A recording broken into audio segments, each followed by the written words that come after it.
Hello everybody. इस video में बात करेंगे 10 कॉमन ट्रेडिंग मिस्टेक्स के बारे में जो एक बिगिनर करता ही है। फर्स्ट है लैक ऑफ ट्रेडिंग प्लान। एक बिगिनर के पास कोई भी ट्रेडिंग प्लान नहीं होता है, उनके पास कोई भी स्ट्रेटजी नहीं होता है, वो मनी को ऐसे ही डिप्लॉय कर देते हैं, जो कि एक बिगिनर ट्रेडर का कॉमन मिस्टेक होता है।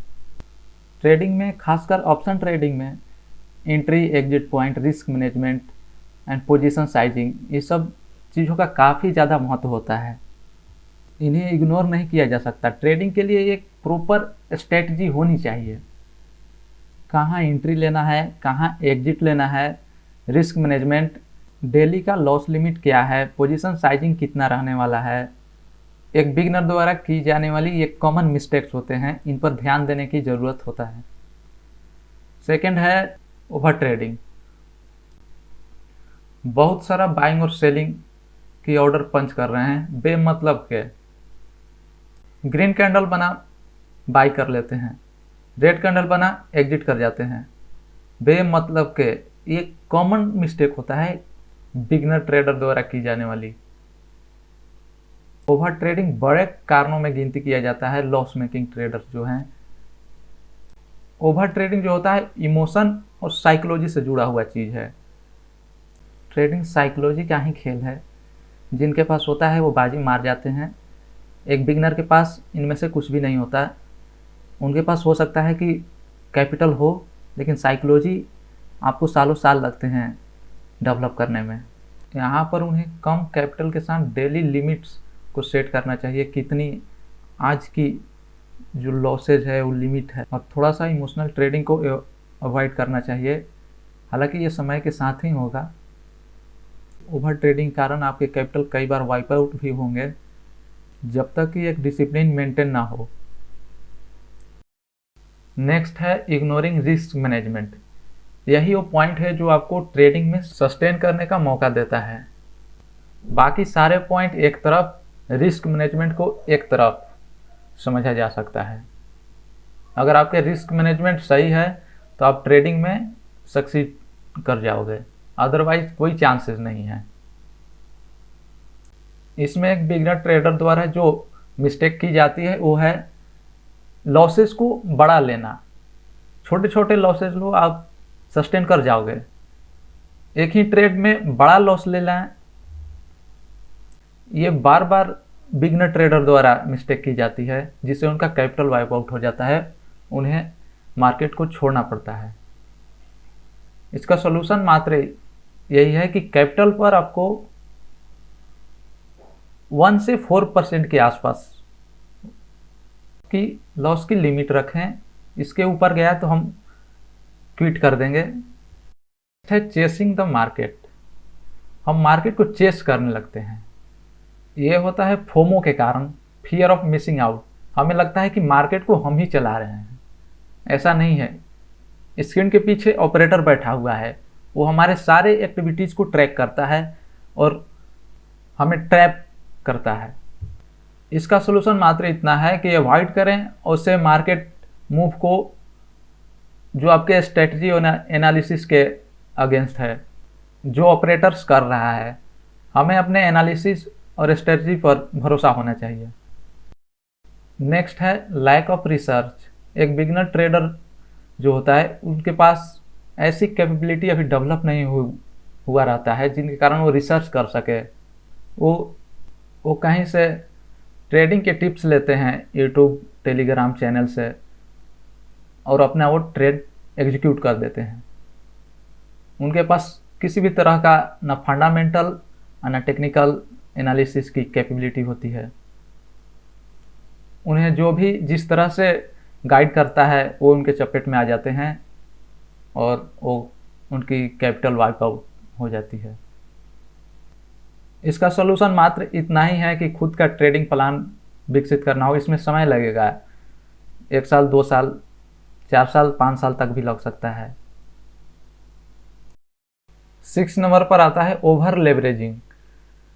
बहुत सारे ट्रेडर्स जो होते हैं अपने प्रॉफिट्स को बढ़ाने के लिए क्वांटिटी को बहुत ही ज़्यादा इंक्रीज कर देते हैं, जिससे उनकी रिस्क रिवार्ड खराब हो जाती है। स्टॉक ट्रेडिंग जो ट्रेडर करते हैं वो लेवरेज को भारी मात्रा में लेते हैं, जिससे उनकी रिस्क रिवार्ड मेंटेन नहीं हो पाता है। अपसाइड तो सबको दिखता है कि हमारे डायरेक्शन में अगर मार्केट जाएगा तो प्रॉफिट मिलेगा, लेकिन डाउन साइड की रिस्क को कोई भी कैलकुलेट नहीं करता है। एक बिगनर ट्रेडर द्वारा ये मिस्टेक आमतौर पर की जाती है। 7 नंबर पर आता है इमोशनल ट्रेडिंग। एक बिगिनर ट्रेडर जो होता है वो पूरी तरह इमोशनल ट्रेडिंग ही करता है। इसी चीज़ का बेनिफिट ऑपरेटर उठाता है जो स्क्रीन के पीछे बैठा हुआ होता है। जब तक हमारे साइकोलॉजी सही नहीं होंगे, ट्रेडिंग प्लान स्ट्रांग नहीं होगा, तब तक ये मिस्टेक होता रहता है। ये एक्सपीरियंस ट्रेडर भी करते हैं।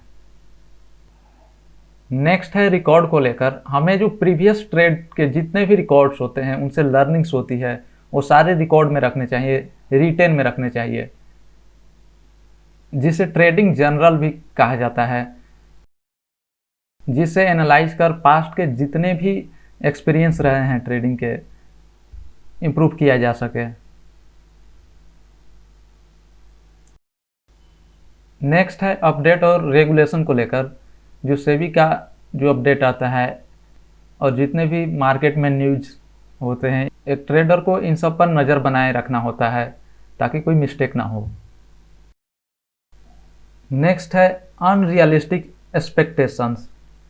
स्टॉक मार्केट से एक बिगनर ट्रेडर जो होता है वो अनलिमिटेड उसके एक्सपेक्टेशंस होते हैं। वो जो होता है 5 का 500 करना चाहता है। होते हैं भाई, कई बार मार्केट में होते हैं 5 का 500, लेकिन बहुत बार नहीं होंगे। कई बार देखा गया है कि 10 वाले जो प्रीमियम 200 तक चले जाते हैं। तो एक बिगिनर ट्रेडर को लगता है कि ये आसान और इजी मनी कमाने के तरीके हैं, तो फिर वो हेवी क्वांटिटी में बाई करता है और वो सारे जीरो हो जाते हैं। आमतौर पर 10 वाले को ज़्यादातर केस में जीरो ही होने हैं। इन सब से एक बिगनर ट्रेडर को बचना चाहिए। ये जो क्विक गेन्स वाले चीज़ है इनसे बचना चाहिए, लर्निंग्स और अपने आप को इम्प्रूव करना चाहिए। हाँ, तो ये रहे 10 वो कॉमन मिस्टेक जो एक बिगनर ट्रेडर करता है। निश्चित रूप से इन मिस्टेक्स पर काम किया गया तो इम्प्रूवमेंट नज़र आएगी। क्विक गेन्स के चक्कर में नहीं पड़ना है। कोई भी ऐसा स्ट्रेटजी नहीं होता है जो आपको रातों रात बना दे, मनी बना कर दे। आपको यहाँ मेहनत करने होंगे, कंसिस्टेंसी मेंटेन करना होगा और 4-5 साल लगेंगे। जितने भी आप देख रहे हो यूट्यूब पे जो काफ़ी अच्छा प्रॉफिट्स निकालते हैं, उन्हें भी एक्सपर्ट ट्रेडर बनने में 5-6 ईयर मिनिमम 5 ईयर तो लगे ही होंगे। जब आप मिस्टेक करते हो तो आप सीखते भी हो। ध्यान रहे कि ये गलती दोबारा ना हो। लॉसेस होना स्टॉक मार्केट में आम बात है। अगर आपके लॉसेस नहीं हो रहे हैं तो संभल जाइए, कुछ तो गड़बड़ है। बड़े स्तर पर जाकर आप नुकसान देने वाले हो। अगर आप इन सारे मिस्टेक्स पर काम करोगे तो निश्चित रूप से रिजल्ट देखने को मिलेंगे और आप उन 10% लोगों में शुमार हो जाओगे जो प्रॉफिटेबल ट्रेडर्स हैं। Okay, thank you.